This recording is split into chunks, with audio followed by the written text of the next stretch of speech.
Halo semua, waktunya berfisika bareng Sel Air Bros. Kali ini kita bahas soal SIMAK UI 2017 nih. Yuk kita bedah soalnya.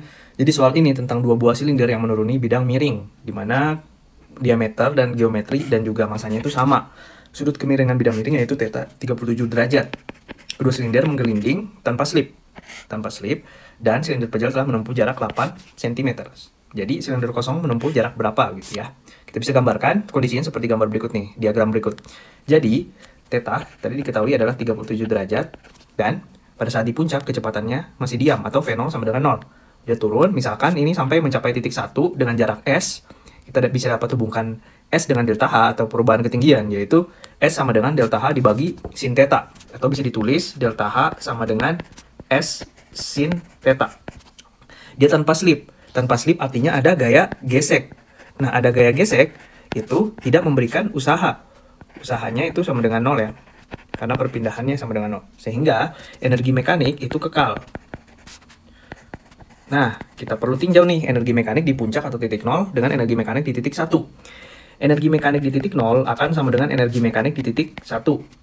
Nah, energi kinetik di titik 0 itu 0 karena masih diam, ini 0, tambah energi potensial di titik 0 atau di puncak sama dengan energi kinetik 1 ditambah energi potensial di titik 1. Kita asumsikan bahwa di titik 1 hanya itu sama dengan 0, sehingga ini adalah 0 energi potensialnya. Menyisakan energi potensial itu akan sama dengan energi kinetik, di mana energi kinetik karena dia berotasi terbagi menjadi dua, energi kinetik rotasi dan juga energi kinetik translasi. Ya. Oke, kita tulis di bawah sini. Energi potensial yaitu mg dikali delta H sama dengan setengah energi kinetik rotasi yaitu setengah I kali omega kuadrat, di mana omega 1 kuadrat, tambah setengah M V1 kuadrat. Kita misalkan momen inersia I yaitu adalah K dikali MR kuadrat. K ini adalah suatu konstanta dan R adalah jari-jari dari silinder. Kemudian karena tanpa slip, omega itu akan sama dengan V, kecepatan translasi dibagi jari-jari. Oke, kita substitusi nih ke sini. Mg delta H sama dengan setengah kali K MR kuadrat kali V per R kuadrat tambah setengah M V1 kuadrat. Semua suku mempunyai M, kita bisa coret M-nya habis dibagi. Oke, ada juga R kuadrat nih habis dibagi. Kita kali kedua ruas dengan 2 sehingga menghilangkan pecahan. Menyisakan 2G dikali delta H sama dengan K V1 kuadrat, ini V1, tambah V1 kuadrat. Kita faktorkan. Kita keluarkan V1, menyisakan 1 plus K kali V1 kuadrat. Oke, kita bisa dapatkan delta H kita bagi kedua ruas dengan 2G, yaitu 1 plus K dibagi 2G dikali V1 kuadrat. Teman-teman harus ingat, definisi dari hubungan V dengan percepatan, yaitu percepatan adalah delta V dibagi delta T. Oke? Sehingga nanti akan didapatkan V1 sama dengan V0 plus A kali T, di mana pada saat kecepatan di puncak dia 0 sehingga ini 0, misalkan V1 sama dengan AT, sehingga kita bisa dapatkan bahwa delta H itu sama dengan tadi 1 plus K dibagi 2G kali AT kuadrat. Oke, karena data percepatan belum ditahu, kita bisa gunakan hukum 2 Newton dan juga tinjau torsi ya.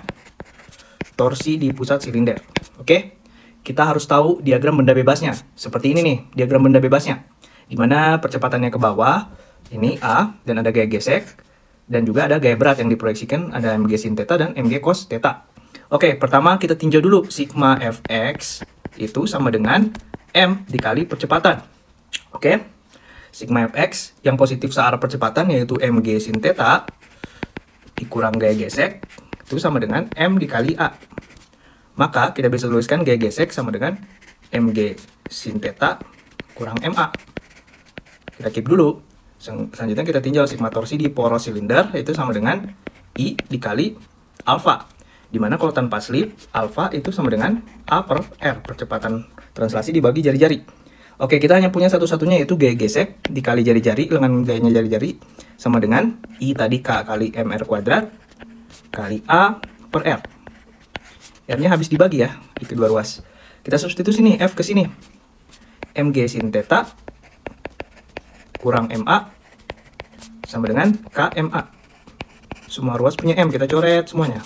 Kita satukan ruas A-nya sehingga menyisakan G sin theta sama dengan KA plus A. Kita faktorkan A-nya menjadi 1 plus K dikali A.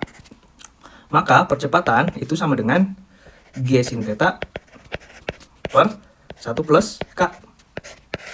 Oke, kita substitusi ke persamaan delta H tadi. Ini, ya.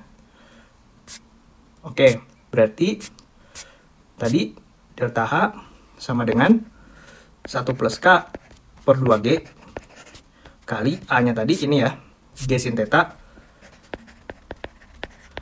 per 1 plus K kuadrat kali T kuadrat. Oke, ini bisa coret nih, menyisakan 1 plus K yang di penyebut. Dan juga G-nya coret. Tuh. Oke. Sehingga misalkan di atas itu ada G sin kuadrat theta per 1 plus K T kuadrat. Ini masih delta H, ingat teman-teman. Dimana tadi S ada delta H adalah S sin theta. Jadi delta H ini menjadi S sin theta sama dengan G sin kuadrat theta per 1 plus K kali T kuadrat. Sin tetanya coret, ini pangkatnya hilang. Menyisakan S sama dengan G sin theta per 1 plus K kali T kuadrat. Oke, final step. Kita membandingkan dua jarak dari dua silinder dengan persamaan yang ini. Oke. Sehingga kita bisa dapatkan tadi S1, S pejal per S pipa ya, sama dengan yang tadi S pejalnya itu adalah ini G sin theta per 1 plus K 1 per G sin theta per 1 plus K2. Ini ada T kuadrat, ini T kuadrat, bisa coret, G sin theta-nya juga coret. Misalkan 1 plus K2 per 1 plus K1. Kita kali silang, sehingga bisa didapatkan S dari pipa atau jarak dari pipa, yaitu 1 plus K1 per 1 plus K2 kali S pejal. Oke, kita tahu bahwa momen inersia dari pipa atau K2 itu sama dengan mr kuadrat. Sehingga K-nya itu adalah 1. Sedangkan kalau momen inersia silinder pejal yaitu setengah mr kuadrat. Sehingga K1 setengah.